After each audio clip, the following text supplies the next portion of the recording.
Bonjour à toutes et à tous, bienvenue dans Orange Grenadine, le podcast qui parle de carrière, d'IT et d'entrepreneuriat. Aujourd'hui, on se retrouve pour un nouvel épisode où on va parler data. On reçoit aujourd'hui Benjamin Dubreux, très connu sur LinkedIn pour son profil de data engineer et son programme Data Upscaling. Et il va nous en parler aujourd'hui dans cet épisode. Je laisse peut-être te présenter et parler un petit peu de qui tu es et de ce que tu as fait jusqu'à maintenant. Ok. Alors, il y a plusieurs manières de l'attaquer parce que la fenêtre peut être très longue ou très courte. On va dire que je me suis reconverti dans la data. Je vais passer sur tout ce qui s'est passé avant, mais je me suis reconverti dans la data en 2018. Enfin, j'ai pris la décision en 2018. Enfin, 2017-2018. Ça m'a pris à peu près 1 an et demi de me reconvertir. Je pensais que ça prendrait 6 mois, mais en fait, moi, j'ai refait tous les maths, etc. Parce que je viens pas d'une école d'ingénieur. Moi, à la base, j'ai fait un diplôme de Sciences Po à la fac à Lille 2. Oui. Et donc, pour tout un tas de raisons, je me suis retrouvé à faire de la data. En partie parce que ça rejoignait un peu ce que j'avais appris en sociologie, c'est-à-dire trouver quelles sont les causes qui influencent un phénomène. Et donc, dans un premier temps, je suis parti sur la data science, parce que on va chercher, avec des algorithmes de machine learning, à prédire des phénomènes. Et pour les prédire, il faut avoir tous les éléments qui permettent de prédire le phénomène. De la même manière qu'en sociaux, on essaie de prédire on essaie de déduire des variables lourdes qui permettent d'expliquer un phénomène, comme qui réussit à avoir son bac avec mention ou pas. Et dans les variables lourdes, tu as la CSP des parents. Et quand tu rentres dans les détails, en fait, tu t'aperçois que c'est surtout la CSP de la mère.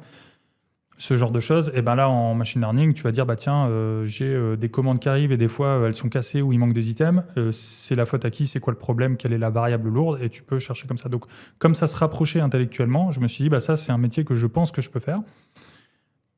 Parce que je voulais me reconvertir dans la tech et je voulais avoir un métier qui me permette d'avoir plus de flexibilité que les métiers qui étaient ouverts par les diplômes que j'avais passés. J'avais pas envie de bosser dans l'administration.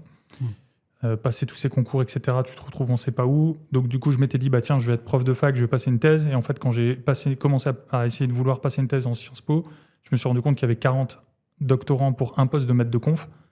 Donc j'ai vite compris que le calcul n'était pas bon. Et donc je me suis dit, avec les compétences que j'ai, comment je peux recycler ça dans le privé, entre guillemets, pour avoir une carrière un petit peu plus flexible. Et j'ai été convaincu dans cette démarche par un bouquin qui s'appelle So Good They Can't Ignore You de Cal Newport, où en fait il t'explique que c'est pas, y a des gens qui sont passionnés par leur métier alors que leur métier il a l'air éclaté. Il prend l'exemple des assistantes administratives à l'université et il dit y en a, ils sont là depuis 3 ans, elles n'aiment pas leur boulot et elles finissent par s'en aller. Il y en a d'autres elles sont là depuis 30 ans et elles considèrent que c'est leur vocation. Et donc du coup toute la thèse de son bouquin c'est de prouver qu'en fait c'est pas tant le métier que tu choisis qui va faire que tu aimes ton métier ou pas. Il n'y a pas de métier passion a priori. Mais par contre, quand tu finis par devenir bon dans ce que tu fais, tu finis par apprécier de le faire. D'accord. Et donc, potentiellement, tout ce dans quoi tu peux travailler, si tu es vraiment bon et que tu t'appliques, tu vas finir par... si vraiment tu t'appliques, tu vas finir par devenir bon et tu vas finir par apprécier. Mais donc, sauf que, ce qu'il dit dans un second temps, c'est que du coup, il y a certaines carrières qui offrent plus d'avantages que d'autres. Et donc, sa formule, c'est pour avoir un métier qui te passionne, va vers les métiers qui offrent plus d'avantages que d'autres, qui sont plus rares et plus difficiles à acquérir. Tu te focalises dessus et comme tu travailles dur, tu vas pouvoir mettre sur le marché des compétences qui sont rares et qui ont de la valeur. Et en échange de ça, tu seras récompensé avec de la flexibilité, un meilleur salaire et tu finiras de toute façon par aimer ce que tu fais parce que tu te concentres dessus. Donc, convaincu par la thèse, moi je me suis dit, ok, prof de fac, c'est pas bon, on est 40 pour 1, ça marche pas. Qu'est-ce que je peux faire dans le privé qui ressemble un peu aux compétences que j'ai? Ok, data scientist, ça ressemble, va falloir apprendre Python et va falloir refaire un tour sur les maths parce que ça fait longtemps que j'en ai pas fait. Donc j'ai fait ça en 2018. Ça m'a pris 1 an. C'est pour ça que du coup que ça m'a pris 1 an et demi. Et après, j'ai rapidement trouvé des missions. Enfin rapidement, ça m'a pris 1 an et demi, mais j'ai rapidement trouvé plusieurs clients consécutifs. En 2021, je me suis lancé en freelance. Pour trouver des missions. T'es jamais passé par le step salarié du coup? Si. En 2019, donc j'ai trouvé ma première mission fin 2018. Quand je dis mission, en fait, c'est moi les premiers clients avec lesquels j'ai travaillé, mais là, c'était par l'intermédiaire d'une ESN. D'accord. Et donc de fin 2018 à 2021, j'étais en ESN pour 2 ESN différentes. Et ensuite, je me suis lancé à mon compte. Et là, pour trouver des missions à mon compte, j'ai commencé à publier sur LinkedIn. Sauf qu'en fait, ce qui s'est passé, c'est que plutôt que de trouver des clients, j'ai trouvé plein de gens qui m'ont dit comment t'as fait pour devenir freelance? Donc en fait, avec un ami qui s'appelle Morgan, on a lancé un peu une formation pour accompagner les gens à se lancer en freelance, en même temps qu'on était nous-mêmes freelance. D'accord. Voilà. Et ensuite, au cours de cette formation-là, on a vu qu'il y en a plein qui se lançaient. Ils étaient freelance, ils étaient très contents, je facture 500 € par jour, youpi. Et t'en as plein d'autres, ils n'osaient pas se lancer parce qu'ils avaient un peu peur de rater les entretiens, ils se disaient je suis pas prêt, j'ai pas le niveau technique, etc. Et donc en 2023, toujours en même temps que j'étais en mission chez un client, j'ai lancé un programme que tu as mentionné au début qui s'appelle Data Upskilling, qui aide les gens à monter en compétences sur toute la partie technique, Python, SQL, Git, Bash, Linux, Airflow, Spark, tu vois, tous des technos qui peuvent être utiles pour... Enfin, il y en a certaines, c'est le minimum syndical, genre si t'es pas bon en SQL, la vie va être compliquée. Et il y en a d'autres, ça sert à se démarquer un petit peu, genre Spark, tout le monde ne maîtrise pas Spark, tu vois, donc voilà, j'ai créé ce programme-là en 2023. Et c'est ouvert à tout le monde, ou faut avoir des bases, un minimum requis pour vraiment bénéficier de ce programme? Alors, la consigne que je donne à mon équipe, qui fait passer les entretiens, parce que moi, j'ai plus le temps de les faire passer moi-même, c'est qu'une personne, si par exemple, tu es caissier et tu veux te reconvertir dans la data, on ne prend pas, parce que, pour 2 raisons. Déjà, moi, je délivre pas de diplôme, moi, je donne des compétences. Je pourrais essayer de créer un organisme de formation en partenariat avec des universités, etc., mais c'est une machinerie pas possible. Et après, tu t'occupes à faire du CPF, des paperasses, des trucs. J'ai pas envie de faire ça. Il y a déjà suffisamment d'acteurs sur le marché. Et le deuxième point, c'est qu'en plus, le marché de la data, il est un peu tendu en ce moment, donc j'ai pas envie de runner des pubs sur Internet en disant convertissez-vous dans la data, après, etc. Et qu'après, ils soient en difficulté pour trouver. Ouais. Et donc, du coup, personne qui est caissière, on lui dit non, désolé, on va pas pouvoir t'aider. Maintenant, toute personne qui a déjà un pied dans l'IT, qui a compris le domaine, qui sait que c'est compliqué, mais que ça vraiment, visiblement, ça l'intéresse. Ou alors, on en a beaucoup aussi, c'est des anciens, ils ont déjà fait des bootcamps chez telle et telle formation. Ils sentent bien que c'est pas suffisant, ils veulent continuer à progresser. Maintenant, donc ceux-là, s'ils veulent vraiment qu'ils insistent, on leur ferme pas la porte, parce qu'on va pas non plus décider à la place des gens. Mais les gens qu'on cible et ceux qui rejoignent en majorité le programme, c'est des gens qui ont entre 1 et 3 ans d'XP déjà sur un poste data. Ils sont déjà data analyst, déjà data scientist, déjà data engineer, et ils veulent souvent voir ce qui se fait ailleurs, parce que souvent ils ont fait un petit bootcamp, 8 semaines, 10 semaines, 6 mois dans le meilleur des cas, ou alors ils ont fait une fac, mais c'est une fac, ils ont fait que du R, ou des cours, ils ont fait un peu de SQL, mais genre ils ont fait 10 heures de SQL, et puis c'était il y a 3 ans, donc ils ont oublié. Ensuite, ils ont trouvé une première mission parce que ils ont postulé un petit peu puis ils ont trouvé, mais ils se disent je vois bien que dans ma mission, je stagne un petit peu. On voit pas grand-chose, c'est tout le temps les mêmes stacks. Je n'ai pas l'impression de progresser. Et donc, du coup, il faut que je sache un petit peu ce qui se fait ailleurs et que je puisse monter en compétences pour postuler à d'autres endroits ou progresser dans ma carrière, tout simplement. D'accord. Donc, plus se remettre à jour quelque part, si tu as déjà les compétences. La data upscaling, du coup, c'est une bonne façon de le faire. Et comment ça se matérialise? C'est des formations en ligne ou c'est vraiment, comme tu disais, un bootcamp où tu reçois vraiment des élèves et comment ça se matérialise? C'est pas en physique, il n'y a pas de bureau, etc., où tu dois te pointer. En fait, moi, ma reconversion, je l'ai faite 100% en ligne. Okay. Toute ma reconversion, je l'ai faite en ligne. J'ai suivi Donc, ouais, je suis passé un peu vite dessus, mais du coup, j'ai passé 1 an et demi à me former, ça a pris du temps. Parce que j'ai repris les maths, j'ai fait 6 mois de mathématiques. Quand j'ai repris les maths sur Khan Academy pour me mettre à niveau, j'étais à un niveau à peu près où je ne savais pas que E puissance 0, ça faisait 1, tu vois. Ça doit être un truc niveau, ça doit être première S au lycée, tu vois, un truc comme ça. J'étais à peu près là. Et j'ai dû tout me retaper jusqu'à niveau bac plus 2, plus 3 à peu près, dérivée, intégrale, algèbre linéaire et tous ces trucs-là. J'ai un peu oublié. Et c'était overkill, j'en ai trop fait. J'ai pris des cours tu vois, tu peux trouver sur Coursera des cours de calculus du MIT, MITx. C'est vraiment les cours du MIT qui sont filmés avec le prof du MIT. D'accord. Et puis des exercices que tu aurais eu en TD là-bas. Mais c'est overkill parce qu'ils vont te faire prendre l'air sous la courbe pour calculer le volume d'un donut de révolution. Ils vont te faire prendre l'air sous la courbe d'une courbe et puis la faire pivoter à 360 autour de l'axe. T'as pas besoin de tout ça pour faire de la data. Mais moi, à l'époque, je ne le savais pas. Je voyais tous les trucs sur Internet. Oh là là, il faut connaître l'algèbre linéaire, le calculus, etc. Calcul de dérivée, d'intégrale, calcul différentiel. Je ne sais jamais comment on dit ça en français parce que je l'ai appris en anglais, du coup, parce que les cours étaient en anglais. Et donc, j'ai fait tout ça. Ensuite, j'ai dû apprendre Python. Après, remettre un peu à niveau en stats, etc. Et remettre une touche en SQL aussi. Donc, tout ça, ça a pris du temps. Mais tout ça, je l'ai fait en ligne. Et j'ai bien constaté que, d'une part, ça marche, et d'autre part, l'avantage d'être en ligne, c'est que si jamais il y a un truc que tu n'as pas percuté, tu peux mettre pause, revenir, aller chercher une info complémentaire, poser des questions, tu auras peut-être la réponse, il y a peut-être déjà la question qui a été posée en dessous, parce qu'il y a d'autres apprenants qui sont passés avant toi, ils ont posé la question, tu as la réponse. Et donc tout ça, ça fait une espèce d'expérience d'apprentissage qui, selon moi, est plus efficace que de devoir se lever à 8 heures. Café, t'as pas dormi, allez, une demi-heure de métro, on va aller dans une salle, il va y avoir un intervenant qui va venir. Des fois, l'intervenant, c'est un ancien du bootcamp qui n'a pas encore travaillé en entreprise et il est déjà intervenant dans le bootcamp parce qu'il fallait trouver quelqu'un, ils n'avaient personne d'autre. Ça, c'est des vrais trucs, ça arrive vraiment. Et donc, il n'y a pas de honte pour ces personnes qui font ça, on leur file du job, elles ont raison de prendre. Et puis, tu viens de finir le bootcamp, donc tu peux éventuellement aider à corriger l'exercice.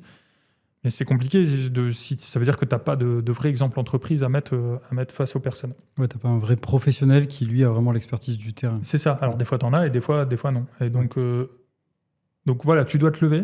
Tu ne seras peut-être pas au top de ta forme. Il y a un truc que tu vas peut-être pas comprendre et tu n'oseras pas poser la question. Voilà, tout ça m'a fait dire que les trucs en présentiel, puis c'est une galère pas possible à organiser. Il faut trouver des salles, il faut trouver des trucs. Pour moi, c'est sous-optimal. Quand j'étais à la fac, ça me gonflait. J'ai une expérience de ça. Quand j'étais à la fac, on était en 2006, fac à Lille 2. Et il y avait ça devait être la loi contre la réforme des universités. Non, je dis une connerie, pas 2006, 2008. Ça devait être un truc contre la loi de la réforme des universités, un truc comme ça. Donc il y avait des blocages. Et du coup, personne n'allait en amphi. Mais pour que les gens puissent passer les examens, tout le monde s'était relayé pour faire un wiki. Tu sais. Et donc, au lieu que chacun ait son cours qu'il a pris avec ses notes à lui dans son coin, il y avait un espèce de cours collectif qui avait été fait. Chacun contribuait. Où ils étaient seulement 3 ou 4 à aller en amphi, mais à 3 ou 4 avec les cours consolidés, la partie que toi t'as ratée, lui il l'a eu. Et puis il y en a un qui va rajouter des sources supplémentaires. Et en fait, le cours en wiki, il était beaucoup plus complet que le cours que n'importe qui d'autre aurait pu avoir. Et tu te dis, en fait, filez-nous le wiki, quoi. À quoi bon ? Et surtout que tu avais des profs. En fac de droit, ça c'est un vrai truc. Je ne sais pas comment ça se passe en école d'ingé et tout, mais en fac de droit, tu as vraiment des profs, ils arrivent, ils lisent leurs cours. Ouais, on avait la même chose. C'était pas, ils projettent le diapo, ils lisent le diapo et ils repartent. C'est ça. Et donc c'est lecture play, c'est lecture play. Sauf que tout le monde doit se déplacer pour que le mec fasse lecture play. Autant le faire en ligne. Tu vois. Exactement. Et donc voilà, du coup, moi, mon truc, il est 100% en ligne pour toutes ces raisons-là. Je pense pas que je ferai jamais un jour un. Et puis même, t'es arrivé un peu à la période du Covid aussi. Donc ça a dû aussi aider. Après, moi, je suis arrivé en 2023. Donc le Covid était déjà passé. Je l'ai lancé en 2023. Le Covid était déjà passé. Mais je pense vraiment fondamentalement que c'est plus. Alors, à condition de s'y mettre. Parce que la contrepartie de ça, c'est que si tu fais un bootcamp, tu es présent, donc tu n'es peut-être pas au top de ta forme, mais au moins tu es là. Alors qu'une formation en ligne, tu peux t'inscrire et décider que tu arrêtes de la suivre ou que tu n'as plus le temps, etc. Donc il y a un trade-off. Il faut voir quel genre de personne tu es. Moi, je sais que j'arrive à suivre. Toute ma reconversion, je l'ai faite en ligne, donc je suis un peu cette philosophie-là. Quoi. Oui, parce que c'est vrai qu'il y a des gens qui ont un peu de mal avec le full online, qui vraiment aiment avoir une personne en face, qui va répondre à leurs questions en live, qui on va pouvoir interrompre. Mais c'est vrai que le format online, de toute façon, c'est le format le plus plébiscité aujourd'hui. Et il y a un retard énorme au niveau de l'éducation nationale, je pense, là-dessus. Nous, on avait de temps en temps, tu vois, en école d'ingé, des cours filmés, des profs qui filmaient leurs cours. Ça arrivait très peu. Il y en avait 2, vraiment 2 par promo, et qui, eux, avaient compris que justement, il n'y avait pas forcément de plus-value à le faire. Non. Et qui filmaient leurs cours, qui le mettaient à disposition, ou même qui avaient développé carrément des MOOC qui nous mettaient à disposition. Ils nous disaient, vous venez pas, vous faites ce que vous voulez, vous avez le MOOC ici, et c'est vous qui gérez. Et à la fin, vous avez un examen. C'est génial parce que du coup, tu t'organises. Et puis surtout, tu vois, maintenant, quand tu es en études, moi, à l'époque, c'était la même chose. Quand j'étais étudiant, j'avais pas une thune, donc du coup, je bossais à McDo sur le côté pour payer mes études. Tu fais comment quand ou alors après, j'étais assistant d'éducation dans un collège. Tu vois, si au collège, le lendemain, il y a le brevet blanc qui est préparé, il faut être présent, ou qu'il y a un collègue qui est malade et que du coup, tu peux pas gérer parce que c'est le bordel partout. S'il manque un surveillant, ça peut être le carnage dans une cour entre midi et 2. Et donc, du coup, si t'en as un qui est malade, du coup, t'es bien obligé de venir, donc tu vas rater un cours.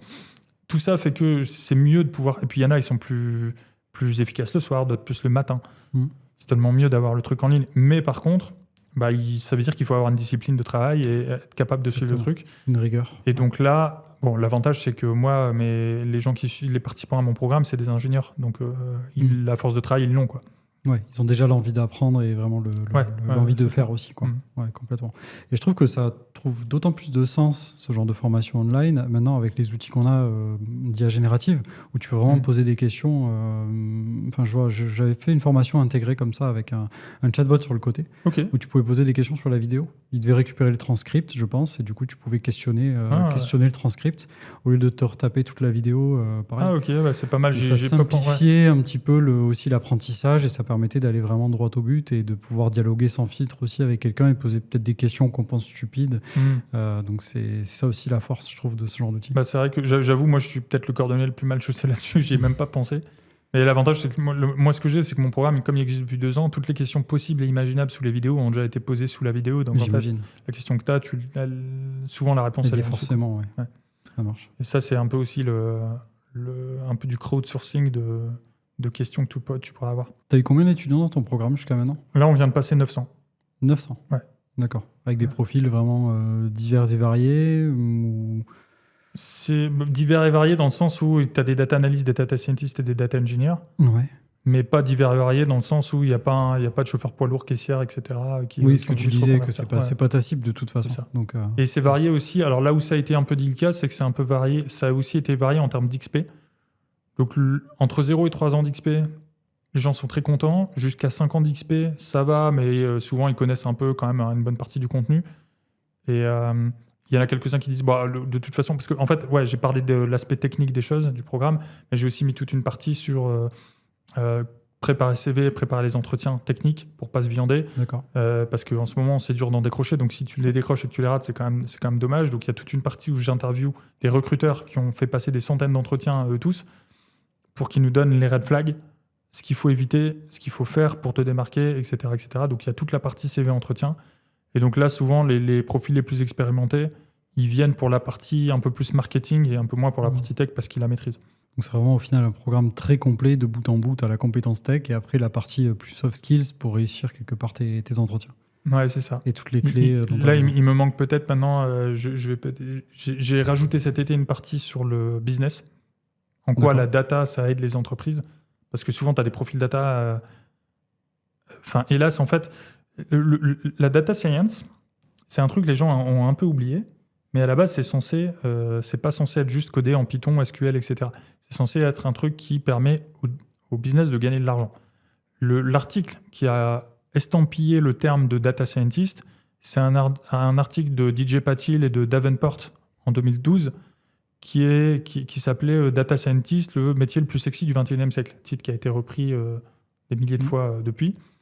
Les temps ont bien changé, mais ce qu'ils expliquent dans cet article, c'est que le data scientist qui est pris dans l'exemple, c'est un mec de chez LinkedIn, justement, qui était chez LinkedIn et on lui a dit, bah, en fait, le problème qu'on a chez LinkedIn, c'est que les gens, ils viennent une fois puis ils ne reviennent plus.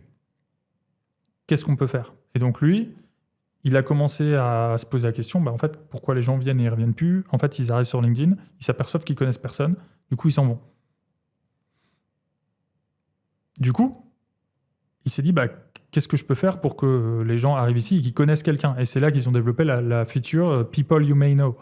Les gens que vous connaîtriez peut-être. Et tant qu'il n'y avait pas ça, les gens, ils arrivaient comme un peu à une soirée où tu connais personne, tu viens, tu sirotes un peu un verre, et puis bon, bah, je parle à personne, donc je m'en vais discrètement. T'es un peu gêné, donc tu t'en vas. C'est ça. Et ce gars-là, qui était data scientist là-bas, il avait accès en prod pour mettre son petit encart sur le site pour dire voilà des gens que vous connaîtriez peut-être. Aujourd'hui, jamais tu files en prod un site à un data scientist pour qu'il mette son encart, tu vois, c'est devenu beaucoup plus complexe. Mais l'idée, c'était que ça devait rapporter au business. Sauf que ça, c'est difficile à enseigner et c'est difficile à mesurer. Donc du coup, les formations data science des années 2015 à aujourd'hui, elles se sont focalisées sur ce qui était le plus facile à faire. C'est bah, je vais te filer un dataset dans un CSV. Tu vas faire un peu de machine learning avec Python, fit, predict, bravo, tu as une accuracy de 87%, tu as bien fait ton travail. Mais où est le business là-dedans? Ça reste très tech pour tech. C'est ça. Tech for tech. Ouais. Et donc, du coup, cet été, j'ai rajouté une partie data pour le business et je vais essayer d'ajouter prochainement une partie sur la data stratégie aussi, c'est-à-dire que quand tu es dans la tech, mais je pense que tu le vois aussi, il y a toujours une backlog illimitée de trucs à faire. Et donc, une des vraies compétences qu'il faut apprendre à développer, c'est de toute la liste des backlogs illimités que de trucs à faire, lequel je fais en premier, lequel je fais en deuxième, lequel je fais pas, lequel je négocie avec les stakeholders. En fait. Exactement. Okay. Et donc, ça peut être prioriser tes actions au cours de ta journée en tant que practitioner, et ça peut être aussi, je viens de passer un step, je suis head of, ou je suis déjà lead, donc je suis lead d'une équipe de 4 ou même head of. Et là, tu vois, c'est carrément les actions de toutes les équipes qu'il faut prioriser. Donc, ça peut être les projets, ça peut être au sein des projets. Est-ce qu'on continue d'essayer d'améliorer une métrique ou est-ce qu'on se dit que cette métrique-là, elle est bonne et que maintenant, on essaie de déployer un peu plus sur une nouvelle BU? Tu vois, Ouais, de jauger derrière pour t'as voir un où on nombre- concentre les efforts. c'est ça, exactement. Tu as un nombre extrêmement limité de ressources. Ouais. Toi, en tant qu'individu, ta ressource la plus limitée, c'est ton temps. En tant que chief, en tant que lead d'une petite équipe ou head of d'un ensemble plus grand, ta ressource, c'est le temps de tes équipes. Mais dans tous les cas, tu as une ressource qui est extrêmement limitée et donc il faut décider où la mettre. Et ça, je pense que c'est pas enseigné non plus. Et donc, j'essaie de rajouter une partie aussi là-dessus. Et je pense qu'une fois que tu as ça dans le programme aussi, là, c'est vraiment 360 et Clairement. c'est vraiment intéressant. La partie, moi, que je trouve très intéressante et qui est un peu mes sujets du moment, c'est la partie que tu disais, donc, qui est dans les formations tech, c'est très tech for tech et il manque la dimension business. Il manque ce niveau, je trouve, de prise de hauteur, de prise de vue, pour vraiment montrer que derrière le code Python et les requêtes SQL qu'on fait, il y a vraiment un enjeu business. Et c'est vrai que quand je regarde aujourd'hui toutes les formations, que ce soit dans le cloud, qui est plutôt mon domaine aussi, on manque de cette prise de hauteur. Et c'est vraiment caractéristique, je trouve, de la tech, pas forcément que de la data.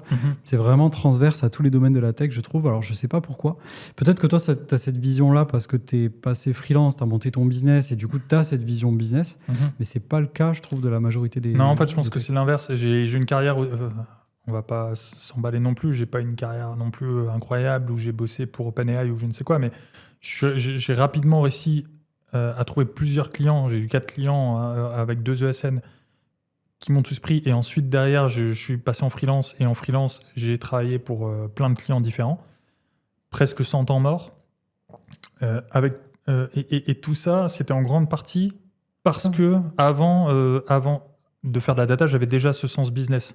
Et donc, j'étais capable de recontextualiser ce que je faisais au niveau du business dans son ensemble et de dire ça va rapporter 100 ou ça va servir à faire ça, etc. La deuxième ESN pour laquelle j'ai bossé, c'est une startup qui s'appelait Sicara, qui s'appelle aujourd'hui AI by Theodo. Donc c'est le groupe Theodo, ils ont tout recentré, donc ils ont enlevé les noms des startups intermédiaires. Et le CEO de l'époque, qui a depuis changé, il m'avait dit « Je te prends parce que tu es rassurant pour les clients ». Parce qu'en fait, tu as un peu des fois le côté tech fou avec son habitus, pour reprendre un terme sociologique de Bourdieu, un habitus de tech, tu vois. Et tu le mets en face d'un client, ils vont pas parler le même langage. Et c'est pour ça qu'il y a une détestation des fois entre les techs et les commerciaux, parce que les commerciaux parlent le même langage que le client. Oui, on va vous faire gagner temps, ça va faire ça, ça va faire mi. Et le tech, il est là... Quoi ? On va faire tout ça, nous ?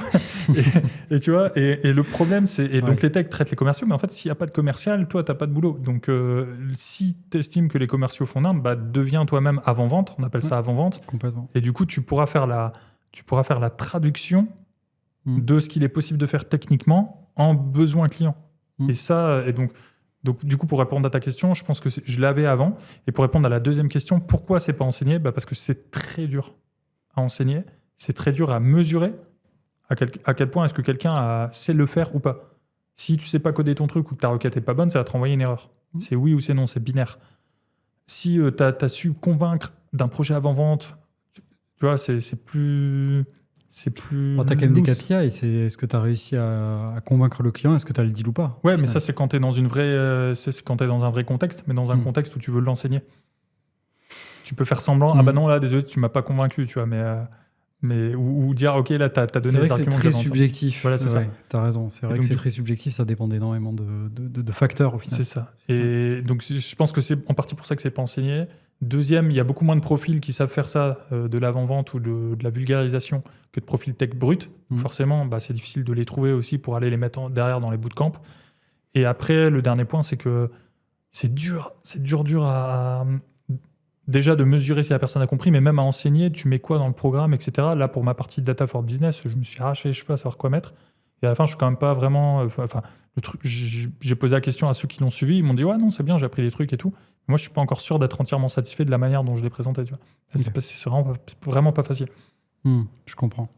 Et au travers de ton programme Data Upscaling, si je reviens sur cette partie-là, qu'est-ce qui, selon toi, te différencie d'autres formations en data, par exemple, qu'on peut trouver sur Udemy ? Qu'est-ce qui fait, toi, ta vraie différence ? Moi, ce que j'ai eu parce que là, j'ai une page avec des témoignages, il y en a plus de 210 maintenant. Témoignages 5 étoiles de gens qui ont dit génial, soit j'ai réussi les entretiens, j'ai trouvé du boulot, je sais. Il y en a d'autres, c'est juste, je suis venu pour monter en compétence sur Git. Grâce à toi, j'ai pu faire une migration dans ma boîte alors qu'avant, j'y connaissais rien.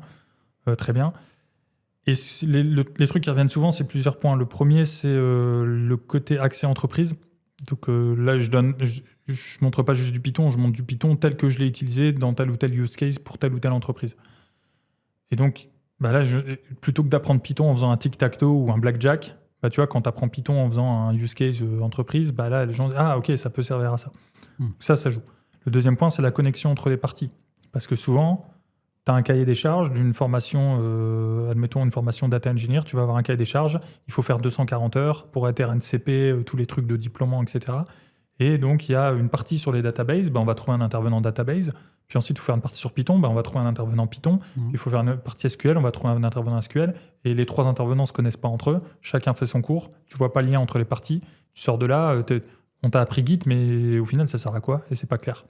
Et ça, je l'ai vu parce qu'en fait, avant de lancer mon programme, moi, j'ai été intervenant pour pas mal d'écoles. J'ai été prof en école d'ingénieur, dans des écoles un peu plus privées, des choses comme ça. Et j'ai vu souvent que... j'ai vu des trucs, des ingés qui disaient ouais, qui veut être data scientist l'année prochaine?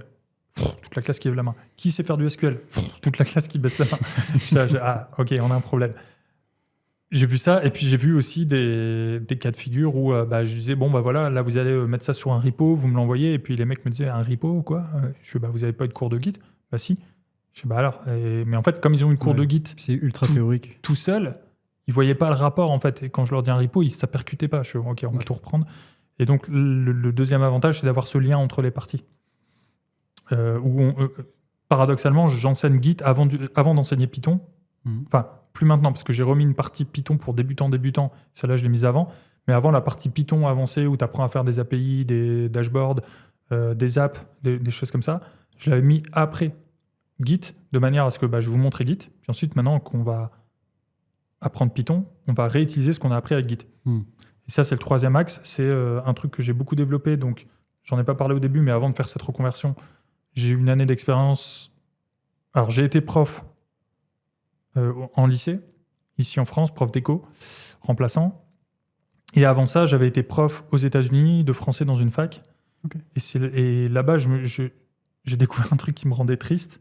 C'est que, tu sais, j'arrivais, je disais, tiens, je vais être prof de français à tel endroit. Puis les gens me disaient, excellent, j'ai fait du français au lycée, je sais dire, voulez-vous coucher avec moi ce soir? Et ils savaient juste dire ça. Ou alors, bonjour, comment ça va? Et puis c'était tout. Ouais. C'était tout, tu vois. Je fais, c'est quand même triste, t'as fait 2 ans d'école et t'as rien retenu, autant rien faire. Tu vois, et c'est en pure perte. Et donc, je m'étais un peu vraiment intéressé à qu'est-ce qui fait que quand t'apprends un truc, tu le retiens versus pas.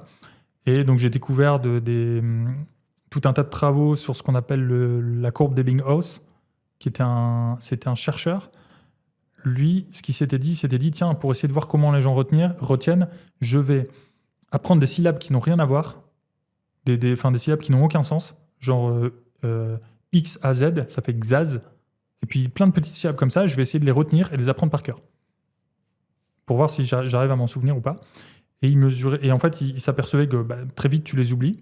Sauf que si tu les apprends et que tu dis, attends, là, je viens de les apprendre, j'essaie de les réciter, ok, ça marche pas trop, je reviens dessus dans 5 minutes. Et donc, il a développé toute une théorie autour de ce qu'on appelle aujourd'hui le Spaced Repetition System. C'est des répétitions espacées dans le temps. Donc, tu apprends un truc, tu le révises demain matin, ensuite tu le révises dans 3 jours, ensuite dans 5 jours, ensuite dans 8 jours. Tu rallonges à chaque fois délai. Un peu. Alors là, j'ai pris un exemple de suite de Fibonacci, mais tu n'es pas obligé de suivre une suite de Fibonacci. Tu fais ce que tu veux. Et en fait, ce qui se passe aussi, c'est que si au bout de 5 jours, tu l'as oublié, là, tu le remets à réviser pour 3 jours.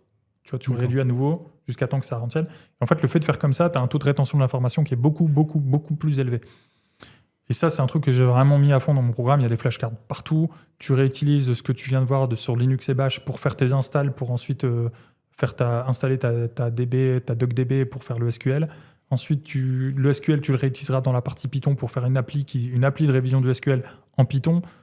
Git, tu le réutilises au moment de Python. Enfin, tu vois, donc tu connectes tout ça. C'est quand même important dans ta formation vraiment de commencer dès le début, depuis le début, et vraiment de suivre pas à pas. Tu peux pas arriver au milieu du module 4, par exemple, et commencer, parce que tu n'auras pas vu le module 2, à moins que tu le maîtrises. Si tu maîtrises déjà Linux et Bash, tu peux passer à partie 1. Bien sûr. Même si je ne le conseille pas, parce qu'il y a plein de gens qui l'ont suivi et qui étaient déjà bons. J'ai des témoignages aussi de gens qui je sais pas comment on peut dire ça, pas forcément DevOps, mais des gens qui font vraiment du terminal toute la journée. Ils vont être sysadmin ou un truc comme ça, et ils ont quand même appris des trucs sur le terminal là-dedans. Donc, c'est jamais du temps perdu, je trouve, de revoir les bases. Complètement. Puis on s'aperçoit qu'on utilise tout le temps les mêmes commandes, mais on oublie les autres qu'on Et tu utilise vois, un truc très con rarement. sur Python, et pourquoi c'est pas du temps perdu? C'est pas juste, tu vois, tu peux balancer des trucs comme ça, dire ah, c'est jamais du temps perdu de revoir les bases. Je vais donner un exemple de ça. J'ai passé, j'en ai parlé au début, on a lancé avec mon pote Morgan un petit accompagnement pour aider les gens à se lancer en freelance. On l'a lancé en 2022. Là-dessus, pour élargir le scope de ce programme, parce que moi j'aime bien faire vraiment des trucs béton, j'avais découvert un truc qui s'appelait TopTal, qui est une entreprise américaine qui recrute que les TopTal pour Top Talent. D'accord. Et en fait, ils ne prennent que dans leur pool que 3% des candidats qui reçoivent. Et je me dis, bah vas-y, je vais essayer de rentrer là-dedans. Comme ça, si j'y arrive, je pourrais le mettre dans la formation. C'était même pas, tu vois, pour. Et donc, je tente le challenge truc. aussi. Ouais, pour voir aussi Ouais. si ça passe ou pas. Ouais. Et donc, je le tente, je l'ai eu. Et l'une des raisons pour lesquelles je l'ai eu, c'est parce qu'il y avait des tests techniques assez, pas forcément poussés, mais rapides. Tu vois, tu devais faire tout un tas de manipulations de données, ouvrir un fichier, changer des trucs, le remettre, le passer en data frame, modifier, etc. Et le tout en 25 minutes.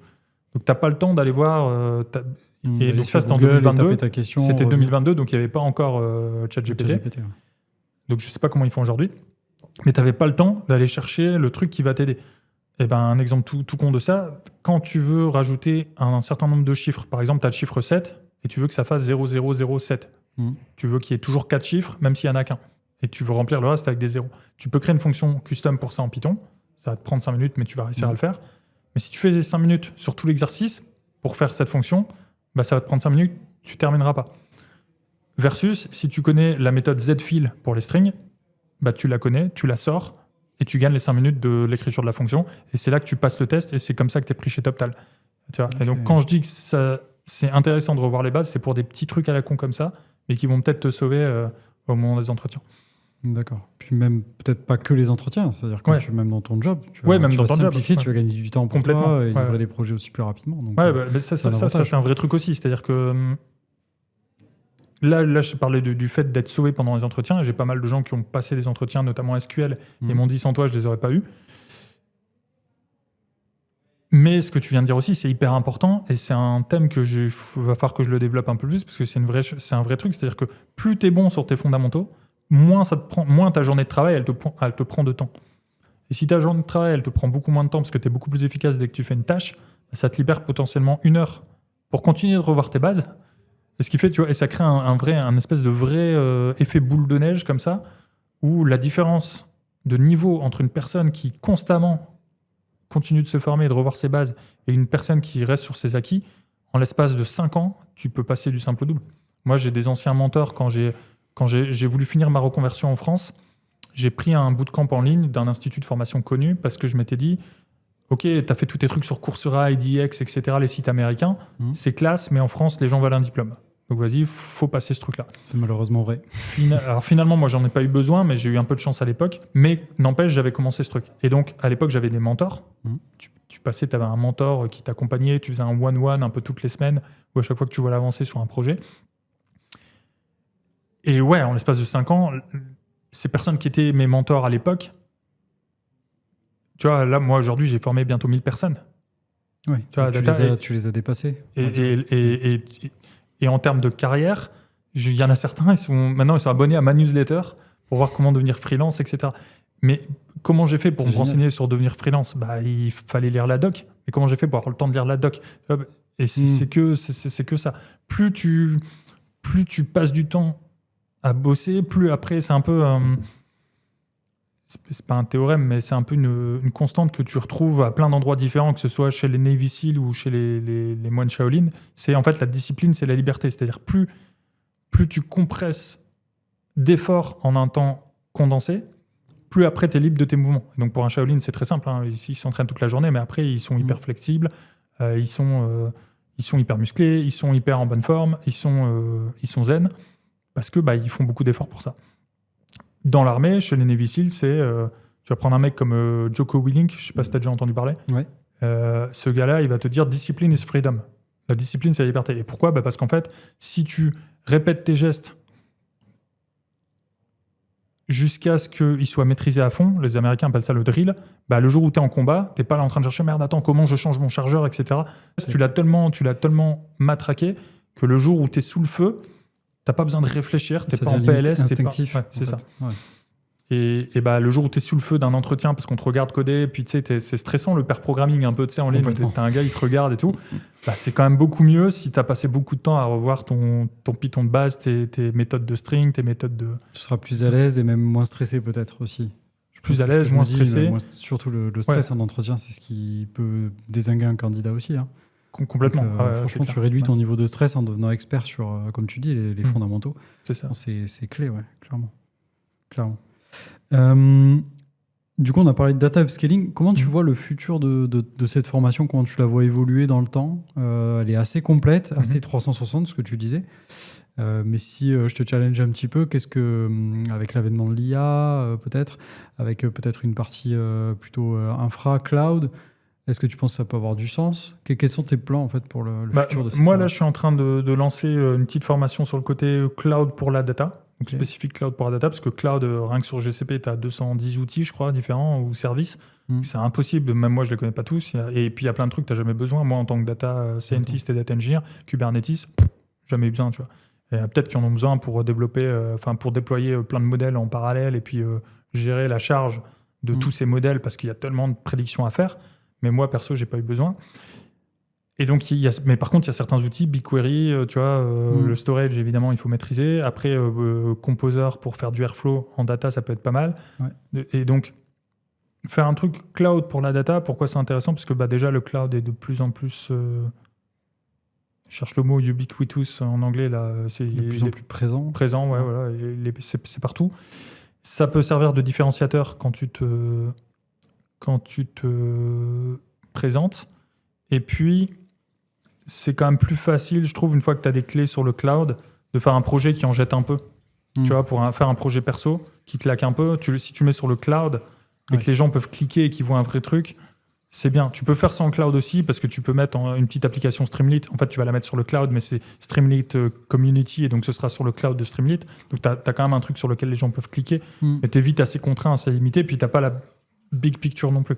C'est vrai. Là, avec le cloud, ce que j'ai l'intention de faire, c'est vraiment un truc où tu as une appli qui génère de la donnée, tu la récupères dans Cloud SQL, une autre partie avec PubSub, les deux, tu ramènes tout sur BigQuery pour que ce soit dans le data warehouse, un peu d'architecture médaillon, bronze, silver, gold, et puis en option 1, un dashboard pour les data analysts, et puis en option 2, un petit algo de ML pour les data scientists. Et là, tu as fait tout le flux, tu vois, de la récupération de la donnée à son exploitation et à son traitement. Et là, une fois que tu sais faire ça, non seulement je pense que tu es beaucoup plus bankable, entre guillemets, et en plus, pour toi, dans ta carrière, si tu veux passer lead ou manager ou que sais-je, tu as vu un peu ce que font chacun des métiers. Alors évidemment, on ne va pas rentrer dans commencer à faire du ML sur le passage de ton silver à ton gold pour te rassurer sur la qualité des pipelines, parce que là, c'est un projet avec toute une backlog de toute une équipe. Ouais, mais avoir la big picture de tout ça, je pense que c'est intéressant. Et après, tu parlais de l'IA. L'IA, je suis un peu circonspect. Parce que je vois la vibe, je vois la tendance du vibe coding, mais je suis pas convaincu. Du tout. Même d'un point de vue data, parce que ça peut aider les data scientists aussi à tu vas plus vite. Tu vas plus vite. Ouais, ça accélère pour sortir des requêtes SQL, par exemple. Mais en fait, tout dépend ce que tu veux faire. Si tu veux faire, vas-y, donne-moi la moyenne des ventes par mois pour chaque magasin. Bon, ça revient à taper donne-moi la moyenne des ventes pour chaque magasin. Il va te donner un snippet SQL, tu le copies-colles et tu le mets dans BigQuery. La différence entre faire ça et un select, min, machin, group by, magasin, si tu sais le faire, la différence de temps, elle est proche de 0. Donc, tu n'as rien gagné. Maintenant, si la requête est plus complexe, avec des window functions, des choses comme ça, tu vas peut-être gagner du temps, mais en fait, tu n'es pas sûr de le formuler correctement en français ou en anglais pour qu'il te donne vraiment... Parce que formule en français une window function. Tu vois, c'est pas si simple que ça, en fait. Hein. Moi, je veux la fenêtre glissante des ventes sur 7 jours.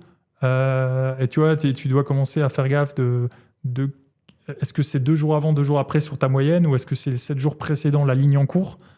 Et tu vois, et vas-y, formule ça en français. Et en fait, le fait que ce soit contraint, le SQL, des fois je me dis, en fait, c'est peut-être plus facile de s'exprimer clairement ce que tu veux, si tu arrives à le conceptualiser, que d'essayer de sortir un truc en français que lui, il va te ressortir. Et donc, tu n'es pas à l'abri, si tu ne sais pas faire toi-même ta window function, de mal la formuler, de prendre ton snippet SQL, d'aller le foutre, et qu'en fait, ça te donne un résultat qui n'est pas celui que tu pensais vraiment vouloir. Et donc, tout ça me fait dire que je pense que les seuls qui gagnent vraiment du temps, c'est celui qui sait formuler sa requête et c'est vérifier que ce que a pondu le truc, ça a l'air de correspondre. Ça correspond, ouais. Et donc, si tu sais pas coder avant, la probabilité de faire de la merde, pour moi, elle est énorme. Et de plus en plus, tu vois, en France, encore pas trop, mais des exemples sur Twitter ou sur LinkedIn américains où les mecs sont là, je vais coder une appli, puis en fait, tu vois que les emails, ils sont affichés en clair dans le code source en JavaScript. Ça vaut zéro, voilà, il y a énormément de soucis par rapport à ça. Et tu vois que les mecs sont à poil. Ouais. En data, t'es pas front-end, donc ça se verra peut-être moins. C'est vrai. Mais bon, je continue de penser qu'il faut comprendre ce que tu fais avant de demander à l'IA de le faire. Donc tu pourras gagner du temps, mais à condition d'être déjà bon, je pense. Parce que moi j'ai souvenir de mes cours de SQL justement. Ouais. J'ai eu beaucoup de cours de SQL en licence. Et on avait un prof qui nous disait de toute façon le SQL c'est pas fait pour les développeurs, c'est fait pour les décideurs. Donc les personnes dans les entreprises qui vraiment sont au niveau et qui veulent accéder à des données d'un data warehouse par exemple pour voir le nombre de ventes ou vraiment accéder à des données métiers. Et est-ce que tu penses que l'IA justement va pas permettre à ces décideurs d'outrepasser le SQL et d'utiliser juste du langage naturel en fait, pour des personnes qui sont pas vraiment tech mais qui ont besoin quand même d'utiliser ce langage-là pour exploiter les données? C'est un peu, en fait, ça c'est un peu le mythe du self-serving, c'est-à-dire self-serving en mode j'ai besoin d'un truc, je le fais tout de suite, j'attends pas, j'ai pas besoin d'un dev. Et pour ça, il y a des outils qui sont sortis depuis longtemps en mode drag and drop, tu vois, et ça a quand même pas remplacé. Et maintenant, tu as l'IA. Et je pense que ça ne remplacera pas. Pourquoi? Pour deux raisons. D'une part, parce que les gens sont feignants. Donc, s'ils peuvent éviter de le faire et qu'ils peuvent le donner à quelqu'un. Secondo, ils veulent un fusible. C'est-à-dire, si jamais le truc a pété, c'est pas moi, c'est la personne en dessous de moi. Tu vois. Ça, c'est un des trucs que les gens ne comprennent pas trop. Par exemple, sur le conseil. Les gens ne prennent pas un gars de chez McKinsey pour qu'il donne des conseils. Ils prennent un gars de chez McKinsey pour que le gars donne des conseils, on les applique. Et si ça merde, tu puisses dire « Ah, c'est pas moi. On a appliqué les conseils de McKinsey. » Tu vois, ils servent de fusible, en fait. Ils délèguent la responsabilité sur un autre acteur. Et tu payes très cher, très cher pour pouvoir déléguer. Ça protège un peu les décideurs de se faire fumer si jamais il y a une initiative qui n'a pas marché. C'est une lecture peut-être un peu simpliste, certes, mais qui n'est pas... ça, c'est pas moi qui l'invente, je l'ai vu dans pas mal d'articles. Mais qui n'est pas non plus dénué de vérité, tu vois. Okay. Et donc, je pense que les décideurs... Et donc, t'en as. Moi, j'ai croisé des N+1. Ils savaient faire leur propre requête SQL, query eux-mêmes le data lake, aller tester des petits trucs, parce qu'ils étaient vraiment intéressés par ce qu'ils faisaient, ils étaient dynamiques, etc. Mais t'en as d'autres, ils sont dans la boîte depuis 10 ans, aller chercher eux-mêmes le truc, alors que ça peut être fait par quelqu'un d'autre, ils le feront pas. Naturellement, ils vont se tourner vers une autre personne. Clairement. Mais c'est intéressant, cette histoire le SQL, c'est pour les décideurs. Oui, je me souviens, c'est vraiment le message que ça se défend, clé. Ouais. C'est vraiment le c'est un SQL. tech qui a dit ça, le prof, c'était un tech. C'était vraiment un prof, un doctorant même, du coup, okay. Donc qui n'avait jamais vraiment travaillé en entreprise. Donc il n'était pas vraiment purement tech, parce que moi, dans ma formation, j'ai à la fois fait management et tech. C'était un double parcours. Gestion de projet aussi, et lui était plutôt sur le credo gestion de projet et management. Donc vraiment plutôt le côté décideur, pour le coup. C'est peut-être pour ça qu'il disait ça. Donc pas vraiment un tech, pour le coup. Ok, d'accord. Ouais. Oui, voilà, du coup, c'est ça que je veux dire, c'est que... Ah ouais, non, ok. C'était pas un tech, c'est côté des... Ah oui, non, mais c'était un prof. Donc lui, il voit l'aspect théorique des choses et il voit bien que c'est pas un langage que tu vas versionner, par exemple. Ou, alors aujourd'hui, si, mais à l'époque, non. Ça peut, mais à l'époque, non, c'était pas le cas. Ouais. Ok, et donc du coup, il voyait ça d'un point de vue purement doctorant et théorique. Je vois bien. Oui, en mode, voilà, c'est un langage... Ce n'est pas un langage de programmation. Tu vois, c'est pas un langage pour construire, c'est un langage qui me permet d'interroger des données et d'avoir des résultats et tout simplement de les exploiter, quoi. C'est comme ça qu'il le voyait. Mais c'est intéressant d'avoir ton... Ça se défendait, et puis c'est pas faux dans le sens où... En fait, tout ce qui s'est passé, c'est qu'on a créé le métier de data analyst au milieu pour que les décideurs puissent donner leur demande à un data analyst et qu'il la traduise pour eux en SQL. Comme ça, le décideur, on a créé un rôle au milieu pour éviter que le décideur aille à le faire. Mais ils auraient pu le faire eux-mêmes, effectivement. Après, c'est peut-être aussi lié au fait que la data a explosé. La quantité de données a explosé, la variété de données a explosé, donc il fallait un rôle qui justement puisse appréhender tout ça et faire le lien entre le métier et la partie tech. C'est peut-être lié, je sais pas, c'est vraiment une interrogation. Mais, non, mais sans doute. Et puis, En fait, c'est aussi difficile parce que le métier de data analyst, il y a pas mal de gens qui pensent que petit à petit, ça va devenir les métiers qui vont être data analyst, en fait, qui vont être leur propre, justement dans ce sens-là. Si tu veux devenir bon en data analyst, il va falloir que tu te spécialises dans une branche de l'économie, dans un secteur, dans une industrie particulière, pour devenir un data scientist spécialisé, par exemple, médical ou retail ou ce genre de choses. Parce que comme ça, tu sais quel genre de questions il faut poser en logistique et quelles sont un peu les requêtes associées. Et donc, il y a soit les data scientists qui vont se spécialiser métier, soit les métiers qui vont monter en compétences data scientist. Data analyst, pardon. Et justement, tu crois à cette spécialisation, cette verticalisation justement des rôles, devenir un data engineer spécialisé automotive ou retail, ça marche aussi pour, par exemple, cloud engineer. Ouais. Quand j'étais chez AWS, j'étais sur le segment automotive, par exemple. Ouais. Donc, effectivement, tu es coutumier de cette industrie. Donc, comme tu dis, tu sais quelles questions tu vas poser aux clients, tu connais ses problématiques, tu sais dans ce secteur d'activité quelles sont les problématiques. Mais ce n'est pas le cas partout. Est-ce que tu penses qu'on tend vers ça avec l'IA pour quelque part se démarquer davantage en se spécialisant? Moi, je pense que les ESN, les apporteurs d'affaires, quand ils proposent un profil à Carrefour, par exemple, si le mec a déjà bossé chez Auchan, ils le disent, parce que ça fait un indicateur de crédibilité en plus. Il a déjà fait du retail, ou il a déjà fait du luxe, ou tu vois, ce genre de choses. Et donc, ça fait un indicateur. Et je pense qu'ils ont raison de le faire parce qu'effectivement, tu gagnes quand même du temps. Parce que tu es au fait des contextes, tu es au fait des problématiques. Tu vois, tu sais ce que c'est que si tu as travaillé pour le retail. Tu sais que les requêtes qu'on va souvent te demander, ça va souvent être les mêmes, ça va être les ventes par magasin, par BU, par pays, je ne sais pas trop quoi, en fonction des promotions. Et donc, du coup, comprendre ce que c'est qu'une promotion, en quoi les promotions, elles ont tendance à affecter ou pas les ventes. Savoir qu'il y a de la pub après, par exemple. Voilà, c'est ça. Ouais. Et donc, le fait de travailler dans un secteur pendant longtemps, t'as beaucoup moins de temps à passer avec les métiers avant de comprendre ce qui se passe et ce qu'on est en train d'essayer de faire. Donc, tu gagnes un temps sur l'onboarding qui est, je pense, non négligeable. Maintenant, derrière, ça ne veut pas dire qu'un mec qui a fait du luxe ne peut pas venir faire du retail ou de la banque. Moi, j'ai fait un peu tout. J'ai fait de la banque, j'ai fait du retail. J'ai fait de l'assurance. Qu'est-ce que j'ai fait d'autre? J'ai bossé un peu pour la BPI aussi. Donc là, c'est pas vraiment, c'est la banque publique d'investissement, c'est pas vraiment une banque. J'ai bossé pour une start-up qui était plutôt. J'ai bossé aussi pour Total, donc là, c'est l'énergie. Oui. Et j'ai bossé pour une filiale de Total qui, elle, était plus sur le tracking des véhicules. Donc tu vois, c'est des branches assez différentes. Donc tu peux le faire, mais je pense que la plus-value, elle est plutôt dans la spécialisation. Si tu veux te faciliter la vie en tant qu'individu et professionnel. Quelqu'un qui voudrait se démarquer, tu lui recommanderais ça, par exemple? C'est ça, ouais, complètement. Si tu veux te démarquer. Alors du coup, tu réduis. Alors ça, c'est un truc intéressant. Parce que tu t'enfermes dans une niche aussi, quelque part. Alors, on peut le voir comme ça, on peut dire que tu t'enfermes, mais tout à l'heure, on disait aussi tu vois, quand je te parlais bouddhistes qui disent la contrainte, c'est la liberté, je commence à avoir vraiment l'impression, avec le temps, le freelancing et puis le feedback que j'ai aussi sur le fait de vendre des trucs à des gens en ligne, plus tu te contrains, et plus tu vas avoir des chances de trouver des clients parce qu'ils vont dire « Ah, c'est fait pour moi ». Tu vois, si j'avais commencé à dire que mon programme data upskilling, il était pour toute personne, même caissière, le mec qui se dit moi j'ai 3 ans d'expérience dans la data, qu'est-ce que je vais aller foutre là-dedans, tu vois. Alors que comme je réduis et je dis non. Ce qui est compréhensible. Ouais, complètement. Risque de s'ennuyer par exemple, ou de rien apprendre. Il va se dire non, en fait c'est pas fait pour moi parce que c'est fait pour un débutant et moi je suis pas débutant. Là le programme il s'appelle pas transformation data ou devenez data machin, data analyst en 8 semaines, là comme on peut voir des fois. Il s'appelle data upskilling. Donc c'est vraiment tu vas monter en compétences, tu vas venir compléter ta formation initiale. Et donc et même chose pour les freelances, on a aidé des gens à se lancer en freelance, c'était freelance tech. On n'a jamais aidé des freelances graphistes. Marketing. Marketing digital ou ce genre de choses, parce qu'en fait, on ne sait pas, nous, quels sont leurs problèmes. Tu n'as aucune plus-value, ce n'est pas ton métier non plus, tu n'as aucune légitimité même.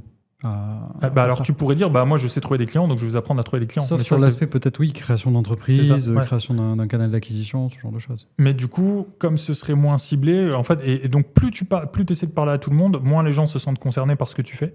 Et donc je pense que c'est vrai aussi à l'échelle individuelle, au niveau des projets, au niveau des entreprises. Et donc tu peux voir ça comme s'enfermer, Mais je pense qu'en fait, le fait de s'enfermer, c'est créateur de liberté, c'est créateur de...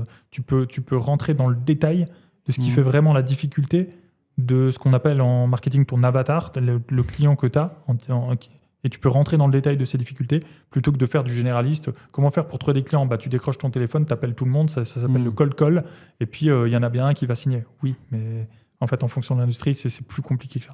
Et puis en plus, c'est d'autant plus intéressant parce que, et on pourrait se dire la même chose, tu vois, tu as fait du cloud, mais est-ce que tu t'es pas un peu enfermé? Parce que l'IT, c'est tellement vaste, tu aurais pu faire plein d'autres choses. C'est dommage. Et du cloud sur AWS. Donc en plus. Encore plus, tu vois. Ouais. Mais finalement, c'est là, c'est justement en étant hyper spécialiste d'un truc que tu arrives facilement à trouver des clients et qu'une fois que tu bosses avec eux, ta journée, elle est plus facile parce que tu as le use case de je vais mettre en place un S3, j'ai déjà fait 150 fois, donc j'ai mes lignes de commandes qui sont prêtes, j'envoie et puis c'est parti, quoi. Clairement, tu as l'habitude. Et du coup, ça m'amène sur la partie acquisition de clients. Tu m'as fait une petite transition. Toi, aujourd'hui, tu es très actif sur LinkedIn. Ouais. C'est d'ailleurs là où je t'ai découvert, par le biais de tes posts, qui sont très très bons d'ailleurs. Merci.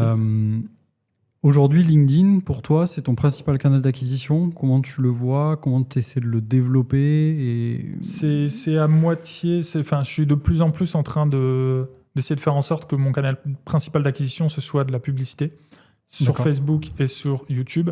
Parce qu'en fait, j'ai pas envie tous les jours de faire un nouveau post pour saouler toute mon audience en disant hey, j'ai un programme, achetez-le, tu vois, c'est chiant en fait. Donc ça t'a permis de démarrer le personal branding, mais c'est pas ce qui te permet de vivre aujourd'hui ou de développer ton activité, de scaler ton activité. Il faudrait que je fasse les stats. Je pense qu'aujourd'hui, on est encore à ta moite-moite à peu près entre l'organique et les ads. Mais il y a plusieurs problèmes. C'est que déjà, si tu comptes que sur LinkedIn, si demain LinkedIn ça marche plus parce qu'ils ont changé l'algorithme, ce qu'ils font tout le temps en ce moment, ou si ton audience a plein de dos, parce que je pense que mon audience elle a un peu plein de dos que je fasse des... Tu vois, quand tu as 900 participants, ça veut dire qu'il y a 900 personnes, ils vont voir un post, ils vont voir que le post c'est pour un programme, ils l'ont déjà acheté. Ils vont dire bon merci, ça fait un an que je suis là, le programme je l'ai fini.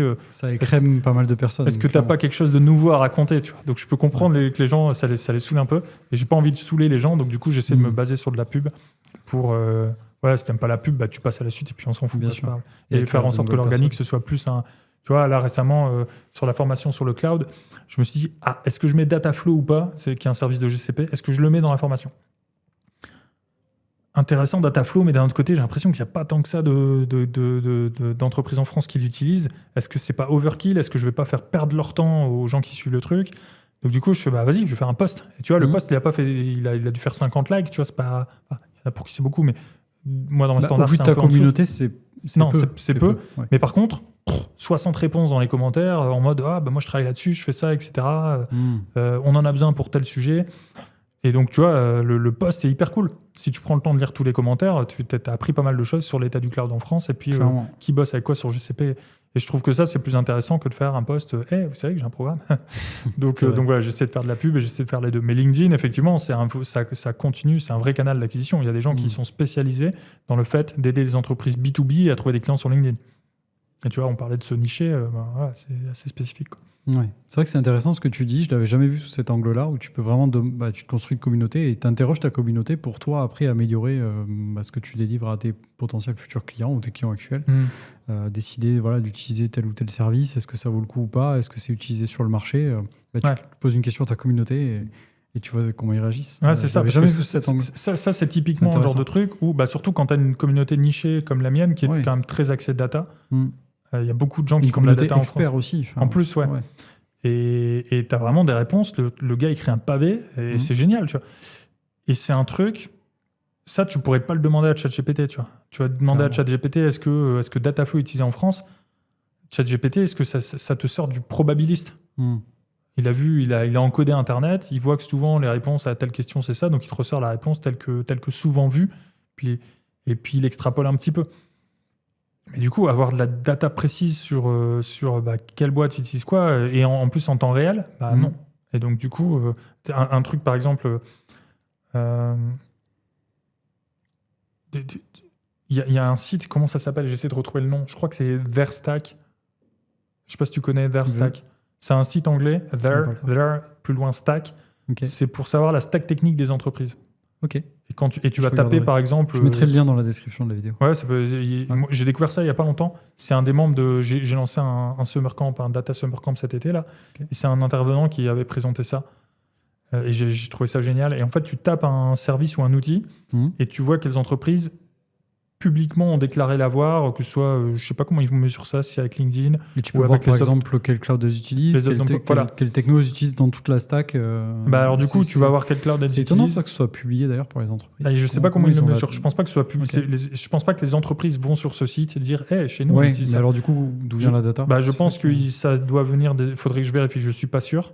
Donc je vais sans doute dire une connerie, mais si j'étais à leur place, je ferais comment? Les offres d'emploi. Parce que si tu dis on cherche un mec spécialisé dans tel truc, c'est que tu as la stack chez toi. Et puis ensuite, peut-être un peu de scrapping sur les forums. Il y a un tel qui est venu faire un meet-up au meet-up Computer Vision à Paris. Il a présenté la stack de telle boîte et tu peux le retrouver. Peut-être comme ça. Mais si ça se trouve, ils font complètement autrement. Donc je ne veux pas m'avancer. Non, mais intéressant. En tout cas, je mettrai le lien dans la description pour les gens qui veulent aller checker. Et j'irai checker aussi parce que je ne connais pas. Et du coup, ça, ChatGPT ne va pas pouvoir te le faire. Ouais, et par contre, ce qu'ils ne peuvent pas te faire non plus, c'est dire OK, ils vont te dire quelle boîte utilise GCP, mais au sein de GCP Dataflow, pas vraiment. Et donc là, LinkedIn, c'est vraiment hyper intéressant pour ça. Oui, et puis tu auras le profil des personnes et tu pourras voir dans quelle boîte bossent ces personnes-là. Donc tu pourras voir est-ce que c'est plutôt des grosses boîtes qui utilisent ce service-là, plutôt des startups. Donc toi, ça te permet après de cibler aussi encore plus finement, je pense. Si tu as le temps. Si tu as le temps, tu peux. Si tu as le temps. Mais... Après, c'est une vraie question aussi. Tu vois, par exemple, en fait, jusqu'à quel niveau de détail tu veux rentrer Moi, j'avais fait un sondage et sur LinkedIn, tu peux faire des sondages. Et j'ai fait un sondage récemment sur le freelancing. Parce que, je sais plus, j'avais fait un post pour parler du freelancing parce que c'est une des manières où j'ai été connu sur LinkedIn. Il y a plein de gens qui m'ont suivi quand je partageais mes chiffres, quand j'étais freelance, etc. Et récemment, je refaisais un post, il y a peut-être 3 mois, et puis il y a une personne qui est venue sous mes commentaires me dire « C'est complètement irresponsable et scandaleux d'inciter au freelancing par les temps qui courent, le marché est difficile, blablabla. » Puis donc il m'a défoncé et il a pris 20 ou 30 likes sur son commentaire. Et donc, mais sauf que moi, pendant ce temps-là, je parle à des gens tous les jours qui sont freelance et ça marche bien pour eux. Donc je me dis, comment on fait, tu vois? Parce que tu vas sur les forums, tout le monde est triste et le marché, c'est foutu. Et tu parles aux gens dans la vraie vie, ça va pas. Donc est-ce que moi, j'ai un effet de halo autour de moi qui fait que j'ai que des freelances successful ou qu'est-ce qui se passe? Et donc j'ai fait un sondage LinkedIn pour voir. Et et donc j'ai demandé qui a trouvé une mission au cours de l'année qui vient de s'écouler, 2024-2025. En moins de 3 mois, de 3 à 6 mois, plus de 6 mois, et ça fait 1 an que je cherche et je n'ai toujours pas trouvé. Tu as 25% des gens, ils cherchent depuis 1 an, ils n'ont pas trouvé. Donc c'est énorme, c'est 25%. Ouais. Mais tu en as aussi les 3/4, tu en as la moitié. Attends, j'ai pas envie de dire de bêtises, mais je crois que c'était déjà la moitié qui avait trouvé en moins de 3 mois, tu vois. D'accord. Et puis après, le reste c'était de 3 à 6 mois ou en moins de 6 mois. Et tu dis, en fait, ça va quand même, tu vois. Tu as quand même les 3/4 du marché. Et après, du coup, pour revenir sur ce que tu disais, tu peux aller cliquer sur leur profil et voir ce qui se passe. Et je l'ai un peu fait. Et tu en as certains, ils disent, ça fait 1 an que je cherche, mais en fait, ils ne cherchent pas vraiment, ils sont en CDI, les mecs. Donc, ils aimeraient se lancer, mais ils n'ont pas vraiment fait la step. Et donc, ça fausse un peu la stat. Et si tu veux en savoir plus, il faut faire un vrai sondage. Est-ce que tu es vraiment freelance? Est-ce que ton activité est déclarée? Si oui, est-ce que tu étais en mission l'année dernière, que tu as perdu ta mission et qu'ensuite, ça fait 1 an que tu cherches et que tu n'as pas retrouvé? Parce que c'est ça la vraie question. Les gens, ils ont peur. Après, ça reste du déclaratif. Donc... Et en plus, c'est ça. Ça reste toujours un peu risqué, mais c'est vrai que le marché aussi, en ce moment, moi je l'entends dire aussi, il a l'air de repartir quand même à la rentrée, peut-être les budgets sont un peu débloqués aussi. Mais c'est vrai que pendant un moment, zéro offre de mission. Quoi. Ouais, en fait, c'est compliqué. En fait, le marché, il est en progression pour les seniors et en nette diminution pour les juniors. Tu penses que c'est lié à l'IA ? Non, je pense qu'il y a un effet post hoc ergo propter hoc, comme on dit en latin, c'est après et donc à cause de. D'accord. Tu vois, genre le chat est monté sur la gouttière s'est pliée, c'est donc à cause du chat, tu vois. Mais en fait, il s'est peut-être passé autre chose, non, c'est vrai. Et souvent, les gens, quand il y a un phénomène qui s'est passé après un autre phénomène, on dit que c'est à cause du phénomène. Et là, on voit qu'il y a moins de jobs pour les juniors. L'IA est arrivée il y a 1 an et demi et on se dit, du coup, c'est forcément à cause de l'IA. Sauf qu'en fait, il s'est passé quoi? Il s'est passé qu'en 2020, il y a eu le Covid. Post-Covid, il y a eu un énorme boom de recrutement. Et en fait, là, on est en train de revenir à une normale. Sauf qu'à l'époque du boom de recrutement, il y a tout un tas d'organismes de formation qui ont dit, et si j'incitais les gens à devenir data analyst en 8 semaines? Donc du coup, ils ont formé 3000 profils. Et donc, en fait, c'est pas que le nombre d'offres est équivalent à celui qui était en 2020, mais on a juste 3000 profils ou peut-être même 30 000 qui ont été créés supplémentaires. et par paquet de 30 à coup de bootcamp de 8 semaines. Et, donc, et eux, ils sont en galère parce que techniquement, en fait, ils sont pas si bons que ça. Et en plus, il n'y a pas le nombre d'offres. On a un marché de la formation qui est sizé pour un marché qui date de 2020-2021 post-Covid où c'est plein boom des recrutements. Il est sizé pour ça. Il est sizé aussi pour une époque où les startups, elles avaient du cash illimité. Ouais. C'est les investissements, les bons trains. Ouais, voilà, c'est ça. Les investissements, c'était open bar. Ouais. Et donc, les investissements se sont refermés. Le boom de récupération post-Covid, il s'est affaissé. Ces deux phénomènes-là ont eu lieu. Mais on continue de former des gens par paquet de 30 avec formez-vous en 8 semaines. Et donc, je pense que c'est ça qui crée le problème et pas forcément juste l'IA. Et les gens disent il y a eu l'IA qui est arrivée en même temps et donc c'est forcément la faute de l'IA. Sans doute que ça joue un rôle, mais je pense que ce serait réducteur de dire. C'est une coïncidence au final que les deux phénomènes soient arrivés au même moment. 3 du coup avec l'IA, on va le mettre dedans quand même parce qu'il ne faut pas déconner, mais ouais. D'accord, très clair. Super intéressant. Je propose maintenant qu'on passe à l'instant grenadine. C'est un moment un peu plus léger dans l'émission, mais c'est plus pour te connaître et des questions un peu plus perso, on va dire. Première question, du coup, si tu avais une playlist, peut-être que tu utilises déjà quand tu te focuses, tu me disais que tu faisais du deep work en ce moment. Laquelle c'est ? Ouais, alors sur le deep work, quand je dis deep work en ce moment, c'est que j'essaie de tourner mes vidéos de ma formation cloud. Donc, du coup, je mets pas de musique quand je tourne ma vidéo, sinon tu veux concentrer. Mais les playlists que j'ai beaucoup écoutées à l'époque où je faisais ma formation, c'était les playlists un peu... tu sais, Kaigo, Lofi, tous ces trucs-là, un peu smooth, t'as pas besoin de se concentrer pour écouter cette musique, c'est calme, c'est doux et ça passe. La seule musique que j'ai écoutée toute ma vie, de 15 à aujourd'hui 37 ans, c'est Bob Marley, toute époque confondue, donc ça continue de me suivre. Et voilà, c'est à peu près tout. Ok. Autre question, du coup, une anecdote un peu improbable ou gênante que tu as eue peut-être pendant une démo ou pendant une mission ? Ouais, c'est intéressant parce que ça rebondit sur ce qu'on disait tout à l'heure vis-à-vis de la data stratégie, le fait de prioriser tes ressources, la stratégie et tout ça. En fait, quand j'ai créé mon programme Data Upskilling, je l'ai créé sur page de vente en disant voilà le programme, si ça vous intéresse et que vous achetez, je le créerai. Si ça intéresse personne, je le fais pas. D'accord. Parce que, alors ça, c'est un truc intéressant. Si quelqu'un qui nous écoute veut un jour lancer une formation, commencez pas à passer 6 mois à tourner des vidéos, etc., pour ensuite le vendre et voir que ça n'intéresse personne. D'abord, faites la page de vente, vous vendez, puis ensuite, si vous voyez que ça intéresse du monde, etc. Moi, je suis en train de faire l'inverse en ce moment pour ma formation cloud, mais j'ai d'abord fait des sondages pour valider qu'il y avait un intérêt et tout un tas de choses qui me permettent de savoir qu'il y a des gens qui attendent après ça. Et j'ai maintenant 2 ans d'expérience de vente de formation en ligne, donc je sais à peu près ce que je fais. Mais si vous démarrez, le risque, c'est de se dire, OK, je vais créer une formation en ligne, je vais tourner des modules, des machins, etc. Puis ensuite, je la vends. Et là, si personne en veut, vous avez bossé 6 mois pour rien et vous êtes deg. Donc, faites pas ça. Donc, du coup, il faut faire l'inverse. Mais moi, j'avais fait l'inverse, sauf qu'en même temps, j'ai repris un client. Parce que je voulais pas être le gars qui vend des formations et qui est en dehors du marché et déconnecté. Tu voulais transvaser un peu l'expertise que tu avais chez ton client ou l'expérience dans tes formations. C'est ça, exactement. Et en plus, c'était une mission hyper intéressante parce qu'on créait un data lake from scratch, truc qui arrive jamais, tu vois. Clairement. Et donc, quand ça arrive, tu te dis, coach, je vais prendre la mission parce que oui, c'est intéressant de voir comment, à partir de rien, tu crées ton data lake pour toute une boîte. Complètement. Donc, j'apprends, sauf que du coup, j'étais rincé. Au bout de 6 mois, j'étais rincé parce que j'avais double boulot, en fait. Et donc, je pars en vacances à Zanzibar et je rentre et je me dis, ah non, en fait, je peux plus bosser là, quoi. En fait, j'arrive plus à bosser. Et donc, je me pointe, je fais quand même des petits trucs parce que, tu vois, il faut qu'il y ait quand même des petites tâches qui sortent sur le dashboard, enfin, sur le Trello, sur le Jira. Donc, j'avance, etc. Et puis, au bout de 2-3 semaines, en janvier, mon N+1, il vient me voir, il me dit, ouais, faut qu'on se voit cette semaine pour parler de ta mission. Je fais, il a fini par se rendre compte que j'étais hyper pas productif ce mois-ci. Ça m'étonne pas. Donc, du coup, on fait la réunion et il me dit, bon, nous, on est très contents, on va te reconduire pour 6 mois. What? Pardon, je fais, non, c'est pas possible, ça fait 3 semaines que je fous rien et que, tu vois, je sors une micro-tâche par jour. Et en fait, ça fait 3 semaines que c'est un collègue qui s'appelle Thomas, que je salue ici. Et il carry, c'était lui qui carry tout le projet. On était 4 devs dans l'équipe, mais il carry un gros morceau du projet.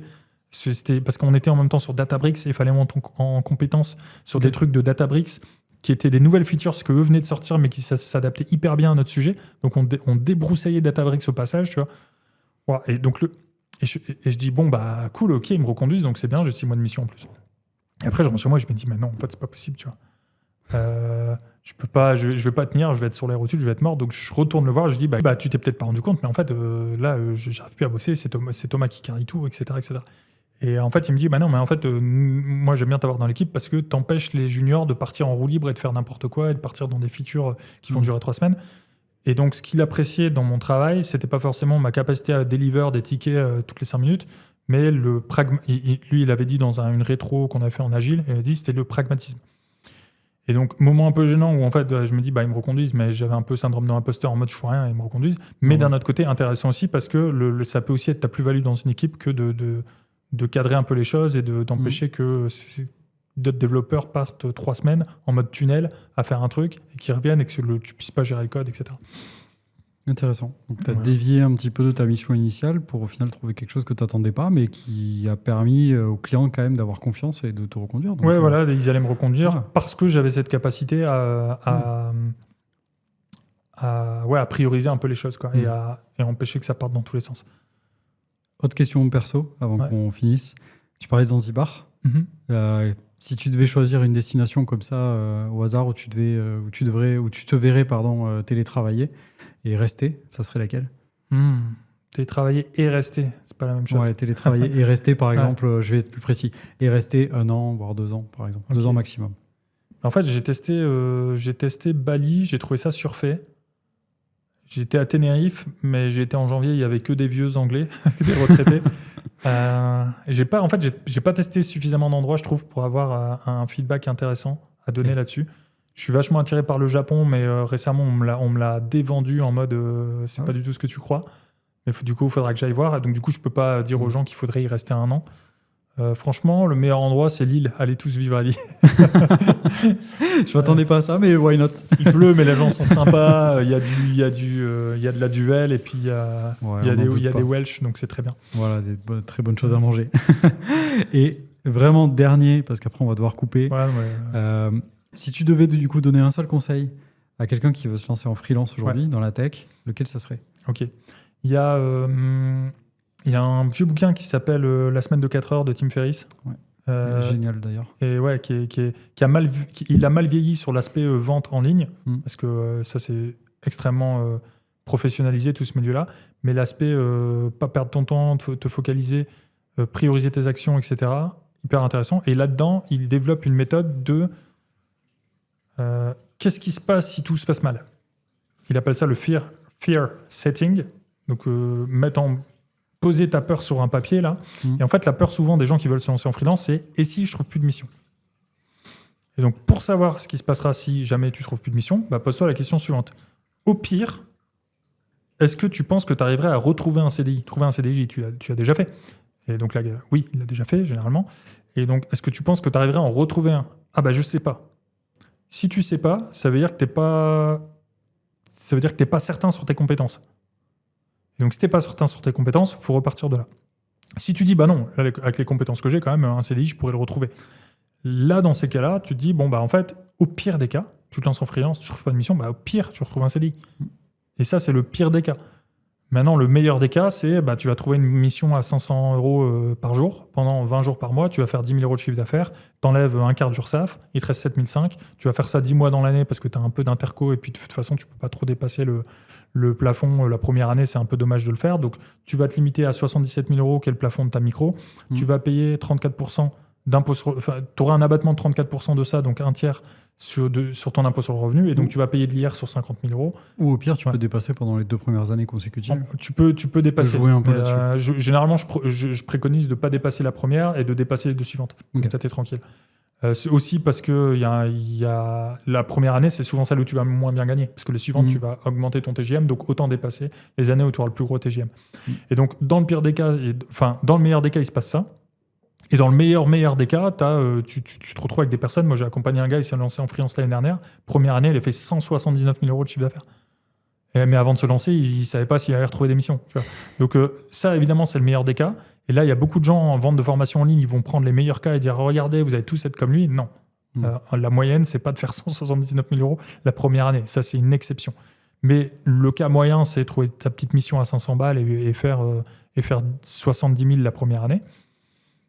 Et le pire cas, c'est au pire, tu t'es mis un peu en danger, tu as testé, ça n'a pas marché pour toi, tu as retrouvé un CDI, bah, tu as appris des choses parce que tu as créé une boîte. Si un jour tu veux vendre une formation, bah, tu as déjà une boîte qui existe et puis c'est toujours un truc que tu as pu à faire. Tu as appris à prospecter un petit peu. Donc pour des futurs CDI, ça peut t'aider. Bah, tu vois, tu es sorti de ta zone de confort, tu as appris des trucs, donc ça peut pas être perdu. Donc le conseil, ce serait celui-là. Posez votre peur, tapez Tim Ferriss, Fear Setting, et vous allez retrouver l'article. Je mettrai le lien dans la description. Ouais, tu mettras le lien. Et voilà, je pense que ça, c'est un bon conseil. Parce que souvent, c'est plus... tu as des gens, ils se lancent au bout de 2 ans, comme moi, en mode fanfaron. T'inquiète, je vais trouver des missions. Ça s'est bien passé, mais j'ai peut-être eu un peu de la chance au niveau du timing aussi. Et puis, tu en as d'autres, ils ont 10 ans d'XP, ils se disent, ah, attends, je vais continuer de me former, et puis peut-être que je serai prêt l'année prochaine. Ouais, mais du coup, tu te lanceras pas, quoi. Complètement. Et ce sera le mot de la fin. En tout cas, merci Benjamin d'être venu aujourd'hui dans merci Orange de m'avoir Grenadine. invité. C'était vraiment super de t'avoir pendant 1 heure. Merci à tous d'avoir suivi l'épisode d'Orange Grenadine. On se retrouve du coup le mois prochain pour de nouveaux épisodes avec de nouveaux invités pour parler de tech, d'IT et de carrière.